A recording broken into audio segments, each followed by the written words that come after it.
Welcome to the Good Morning from the Chicken Coop podcast with Kim Johnson, your creative strategist and master mindset coach. Filled with inspiration, distinctions, perspectives, and possibilities, we help you to cultivate a mindset that leads you to create the best version of yourself you could ever imagine. Join Kim every morning from one of her favorite happy places, her chicken coop, along with all her chickens. Hey everybody, good morning from the chicken coop. So today, let's talk about how negative spawns negative. This is a definitive situation that, without question, when you have negative thoughts, when you have negative presuppositions that you are focused on in your mind, you get negative that comes to you. It works for all things, but today we're just talking about negative because what's interesting is this market that we're in right now, this world that we're in right now has a lot of negativity flying around, and people are uncomfortable and they're nervous.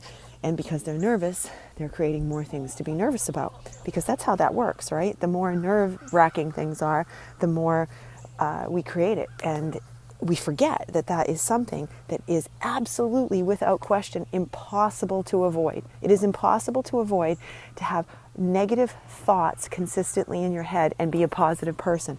I mean, sit with that for a second. If you are having negative thoughts, it is next to impossible, if not impossible. I will actually go so far as to say it is impossible to have a positive attitude and a positive outcome with negative thoughts consistently. So can you have a random one? Sure. Can you have a few random ones? Sure. Are they there to help you? Yes, because you need to know what could go wrong in order to protect yourself. But beyond that, beyond taking the information and using it, it's detrimental to our well-being. All it does is set us up for failure, because what ends up happening is we start to attract from that.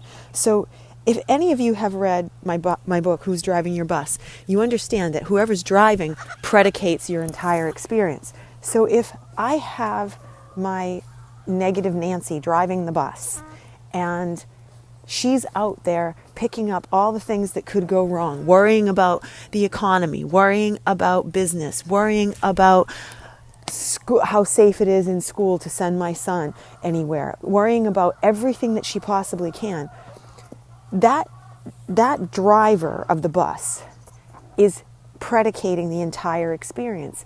So when she stays in that state, what ends up happening is I now kick in the law of attraction. I now have, and for those of you who just went, oh God, now she's going to talk woo-woo, let me stop you. This is not woo-woo, this is science. Energy, like attracts like. It is impossible to not do it. So you have to recognize it is without question affecting you. Just like you don't understand gravity. We all know it's there. We all understand it's there. But how many of us really understand gravity at the level most scientists understand it? We don't. But guess what? We don't need to, and it works every day because none of us are floating away, thank God. So think about it that way. We don't understand the science of electricity. We don't understand the science of gravity. We don't understand lots of things that go on around us. But there's the drunk rooster again. Can you all hear him? He's just still hasn't gotten that crow down yet. So he sounds so drunk. Anyway, back to what I'm talking about. We don't understand all these principles, but they affect us daily. So it doesn't matter if you don't believe that this science of the law of attraction works or doesn't work. It still works. It doesn't require that you believe it.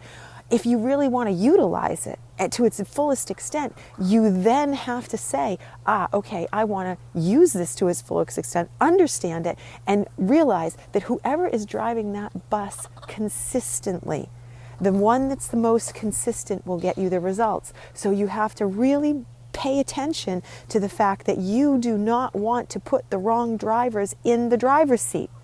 And you don't want to put the ones that are out there listening to all the crap that's going on. Shut the news off. Shut it off, shut it off, shut it off. It is not going to do you any good. Trust me, if anything big happens, everyone will let you know. Everyone will let you know. Okay? You don't need to know it ahead of time because there's nothing that worrying about it is going to do. If you are like me, my certainty girl will often be driving my bus, and it's very important to me to be prepared for things. So let me say this. I live in a place where hurricanes happen. So guess what? I know it's hurricane season. I don't know when they're going to come or whatnot, but I will make sure that I have everything stocked that I need to be safe in case there's a hurricane. And I don't need to be out running around like a lunatic packing up things in case there is one. I'm ready. I can go. I got it under control. So incredibly important to realize that you can work your way around it. If you are certainty driven and you need to know certain things and you don't like to give up the news, okay, work it out with somebody in your family if it's stressing you out, that you say, okay, well, if something big is going on, let me know. Or just say, hey, I'll just read it quickly rather than taking it in from the TV. I'll just go and get the tidbits of the day. I'll just go to like a little local news website or something and just take in the tidbits. Don't take it all in. Stop the worry, because worry is not going to help you attract what you want. It's going to help you attract what you don't want. So please, please, please pay attention to who's driving that bus. For the love of God and all that's holy, pay attention to who's driving the bus. Pay attention to what is happening in your head, because that is the true measure of what direction you're going in. And if you don't know who's driving and you don't know how much time you're spending in negativity, I promise you, you won't like the results on the other side.